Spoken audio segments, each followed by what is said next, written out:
Here we have the money market graph. Yeah.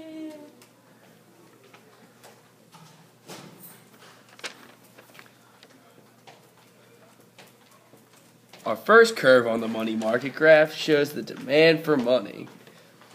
This shows the relationship between the quantity of money demanded and the interest rate.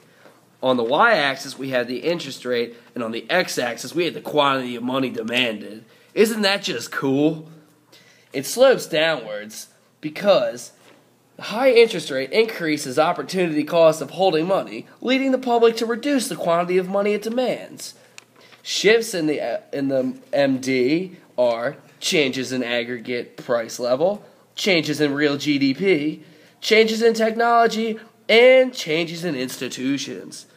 Wow, that's some really cool stuff, Juno.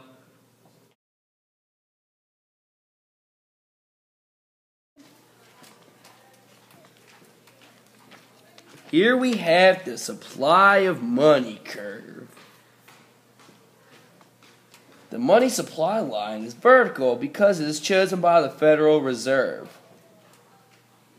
It too shows the relationship between the interest rate and the quantity of money.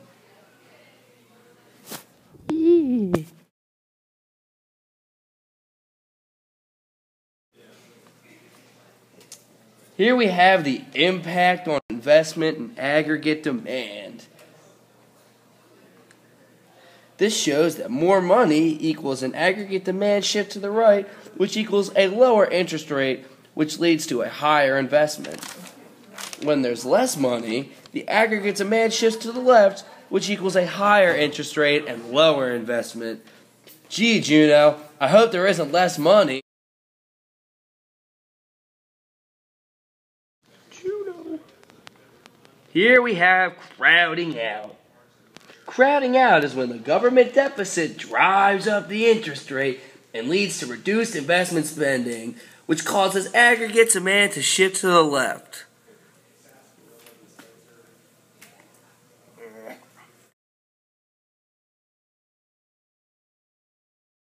Here we have the assets and liabilities of First Dite Bank. On the left we have our assets, and the right our liabilities. In liabilities, they have $1 million in deposits. For an assets, they have $900,000 they can loan out.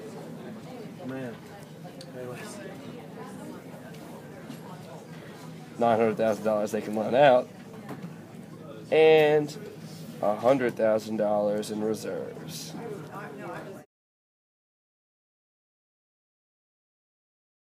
Here we have Juno. Juno has $1,000. Juno decides to give that deposit that $1,000 into a bank.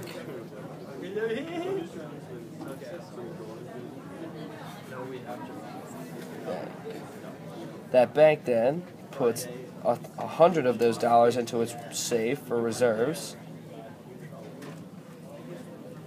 but then loans out the other 900 to Alec.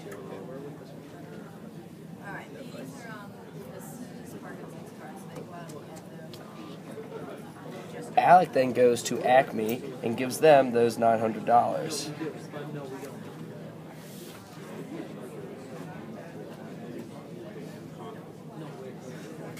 Acme then deposits those $900 into the bank. Let's say bank number 2.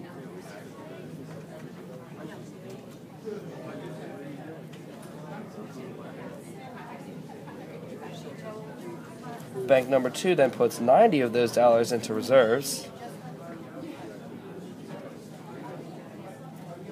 and then loans out the other 810 to Danny.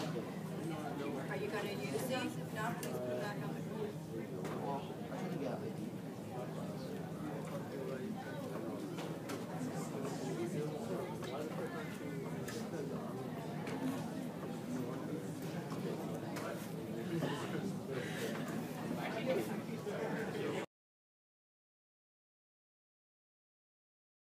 The loanable funds market is a hypothetical market that illustrates the market outcome of the demand for funds generated by borrowers and the supply of funds provided by lenders.